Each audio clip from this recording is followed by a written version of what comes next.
নির্বাচকরা যে স্কোয়াড বিসিবিতে জমা দিয়েছেন সেখানে নেই সাকিবের নাম। সাকিবকে দলে রাখার ব্যাপারে বিসিবির পক্ষ থেকে সবুজ সংকেত না আসার কারণে নির্বাচকরা সাকিবকে দলে রাখতে পারেননি। সাকিব আল হাসানকে জাতীয় দলে ফেরানোর উদ্যোগ নিয়েছিল বিসিবি। বোর্ডের চাওয়া ছিল আসন্ন পাকিস্তান সিরিজ দিয়ে দলে ফিরবেন সাকিব, তবে তার হচ্ছে না। জাতীয় দৈনিক প্রথম আলো পত্রিকা নিশ্চিত করেছে সাকিব আল হাসানকে পাকিস্তানের বিপক্ষে আসন্ন ওয়ানডে সিরিজে দেখা যাচ্ছে না।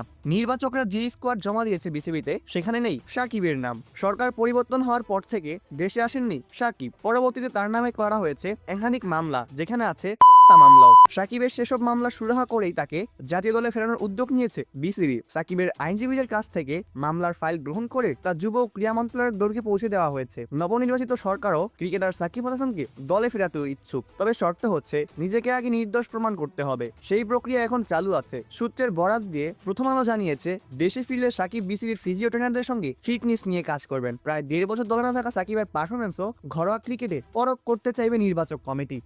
অপূর্ব দাস, প্লেবাজ নিউজ।